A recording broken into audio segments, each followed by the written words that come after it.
We've grown 50%, but we are finding that as you grow, cash flow is a problem. As you grow, cash flow becomes a problem. Now, when people say things, here's what we want to train ourselves to do. This is a new question we want to ask whenever you hear something that's a limit in yourself or anyone on your team. The question you want to ask is it possible to be in that business and grow without a cash flow problem? What's the number one obstacle business owners face in growing their company, and how do you solve it? My name is Mark Pasha. I'm the CEO and co-founder of Robbins Monotonous Coach Training. And in the next 6 minutes, we're going to see Tony Robbins helping a business owner named Shane to break through the limiting factor that was stopping his business growth. We're going to start with Shane standing up to ask a question at Tony's live seminar called Business Mastery. And we'll see that within one short conversation, Shane's business obstacle was turned around. Let's go. My name is Shane Knight, and I'm in the fire and water damage restoration business. My dad started it, and I joined him about 3 years ago. And we've grown 50%, but we are finding that as you grow, cash flow is a problem. And so we're here to figure out how to grow another 100% this year. So I hear you're in the fire and water restoration business, and he said, as you grow, cash flow becomes a problem. Now, when people say things, here's what we want to train ourselves to do. This is a new question we want to ask whenever you hear something that's a limit in yourself or anyone on your team. The question you want to ask is that really true? Because so much of what we accept is controlling and limiting us. Because as the business grows, then cash flow becomes a problem. Is that really true? Is it possible to be in that business and grow without a cash flow problem? One of the first things we want to uncover is what is the chokehold on any business? It's always the owner's what? Psychology or skills.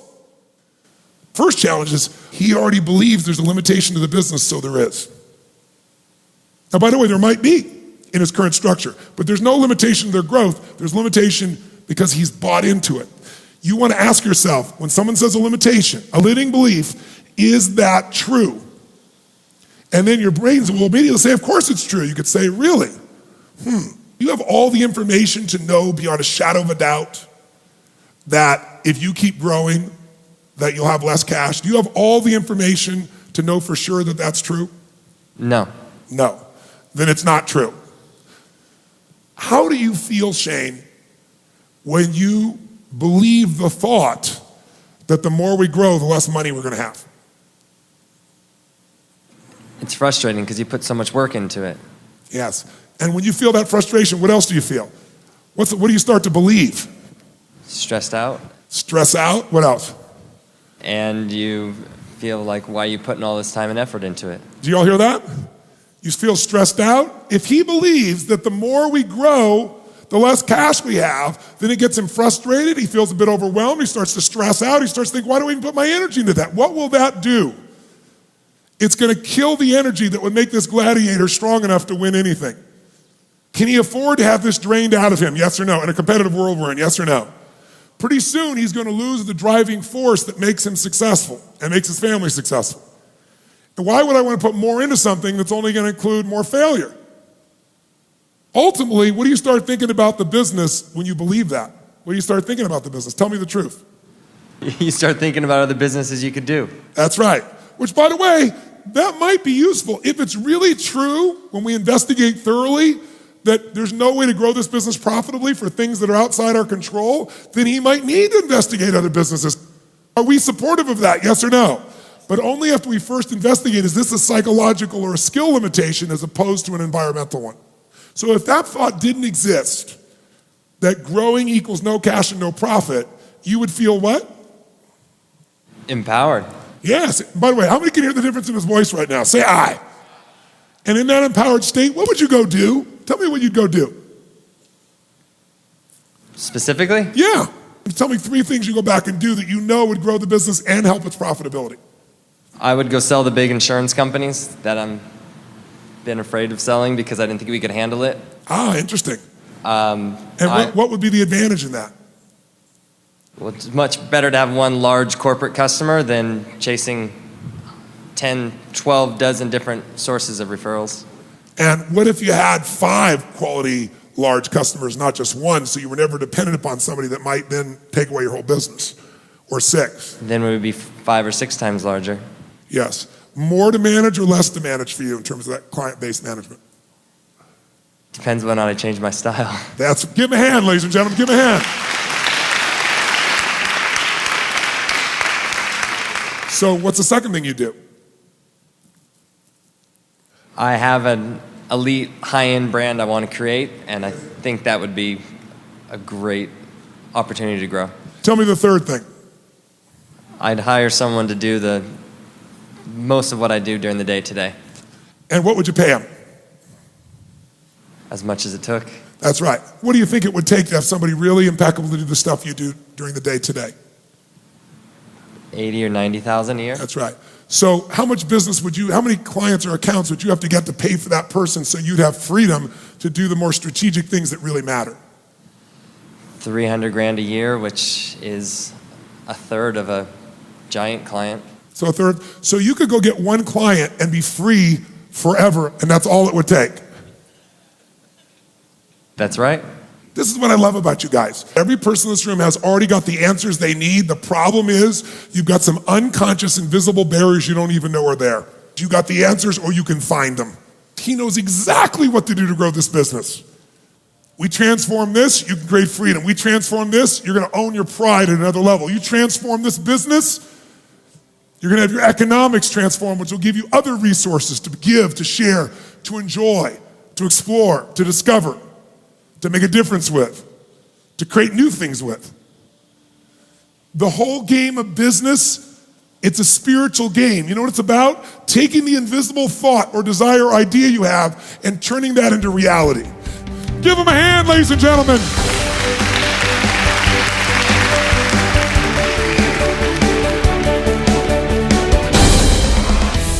So you can see a short conversation took Shane from feeling it was impossible to grow without losing cash flow to having a solid way to grow his business by 500%. So how did we get there? Tony showed Shane how to make 3 big moves. So let's break it down and see how it works. The first move is find the unspoken assumptions. If a business owner is feeling disempowered, you can bet that there's an unspoken assumption they're accepting without knowing it. And this unspoken assumption is limiting their growth. Here's the thing. As a business owner, your job is to break down the limitations holding you back. So the question to ask yourself is, what am I accepting about my business that's controlling and limiting me? When you find that limit, you can work with it. Here's what Tony told Shane. He already believes there's a limitation to the business, so there is. Now, by the way, there might be in his current structure, but there's no limitation to their growth. There's limitation because he's bought into it. You want to ask yourself, when someone says a limitation, a limiting belief, is that true? Next move, challenge the unspoken assumption. Henry Ford said, if you think you can do a thing or you think you can't do a thing, you're right. Whatever you believe, you make it true. Shane's belief that business growth equals negative cash flow had probably cost him a year of growth at that point. So Tony challenged Shane's unspoken assumption. Have all the information to know beyond a shadow of a doubt that if you keep growing, that you'll have less cash? Do you have all the information to know for sure that that's true? The bottom line is, if you haven't examined a business limitation in complete detail, you have no way of knowing whether or not it's true. Instead of getting into the nitty-gritty and solving the problem and breaking through, you start believing that the problem is necessary, and then it becomes your life. Like Shane, who believed that we can't grow because growth equals negative cash flow. If you believe something like that, your business growth is basically on hold. The other reason why you're not solving the problem is that you don't have the right skill set. Shane doesn't understand the cash flow enough to solve the problem. He's missing that skill set. So what he needs to do is get help from someone who does know how to solve that problem. Soon after this conversation, Tony instructed Shane to get a CFO service, a Chief Financial Officer, to really investigate the cash flow so that it could be solved. And when Shane got to work on this cash flow problem, he discovered the problem wasn't growth. The problem was that he had the wrong person handling the finances. That's a big discovery. Move number 3, break through the limiting emotion. When Shane first mentioned the cash flow problem, you could see from his body language and his voice that He's developed an emotional hesitation about it, a fear. I mean, does he look energetic and strong here, or does he look shy and kind of embarrassed? And that's not a judgment, that's just a pattern. We all have it to some degree. For Shane, this is his particular personal emotional limit that's stopping him. So that needs to change. Tony asked Shane this question. How do you feel, Shane, when you believe the thought that the more we grow, the less money we're gonna have? Stressed out. Stress out? What else? And you feel like, why are you putting all this time and effort into it? Did you hear that? Shane's assumption that growth equals negative cash flow, that thought stresses him to the point that he's starting to opt out of his own business. You can't lead a team when you're in that state. He wants to grow, but he feels somehow the business can't. Can he grow his business when he's not fully committed to it? I doubt it. You see, the problem isn't the business. The problem is that he's accepted the unspoken assumptions. If Shane could unload this helplessness, what kind of energy would be freed up? Tony asked Shane. So if that thought didn't exist, that growing equals no cash and no profit, you would feel what? Empowered. Yes. By the way, how many can hear the difference in his voice right now? Say I. And in that empowered state, what would you go do? Tell me what you'd go do. So this is a great question to ask anyone who's been emotionally stuck. If that thought didn't exist in you, how would you feel? And what are 3 things you'd go and do?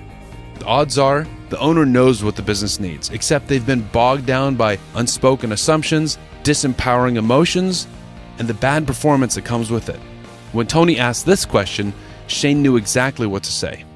I would go sell the big insurance companies that I'm been afraid of selling because I didn't think we could handle it. More to manage or less to manage for you in terms of that client-based management? Depends whether or not I change my style. Give him a hand, ladies and gentlemen, give him a hand. Now, this is what a business owner looks like when they've challenged their assumptions and dropped their emotional baggage. New ideas for growth are right there under the surface, and instead of saying that he can't handle it, Shane sees that he can make it happen.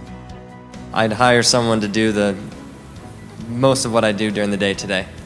And what would you pay him? As much as it took. That's right. What do you think it would take to have somebody really impeccable to do the stuff you do during the day today? 80 or 90,000 a year. That's right. So how much business how many clients or accounts would you have to get to pay for that person so you'd have freedom to do the more strategic things that really matter? 300 grand a year, which is a third of a giant client. So a third. So you could go get one client and be free forever, and that's all it would take. That's right. In just a few minutes, Shane shared 2 ideas that will build his business to the legacy point. He can serve the large corporate clients who will provide much more income and free him up from a lot of marketing logistics. And he can use the proceeds of one of those clients to replace himself as the operator. This is the path of leverage in a business. He'll have even more energy and focus to work strategically to take the business to the next level. Now look at his body language. This is an owner with a plan for the future he wants, and who now has the emotional energy to carry it out. So the next time you hear someone tell you their limitations, take a second and watch their body language. A skillful coach can take someone from disempowered to full strength within a short conversation. So remember the 3 big moves. 1, find the unspoken assumption. 2, challenge that assumption. And 3, break through the limiting emotion. So I hope you've enjoyed this, and I hope you can use this to create positive results in your life as well as those around you. This is Mark Pescia signing off. Talk to you soon.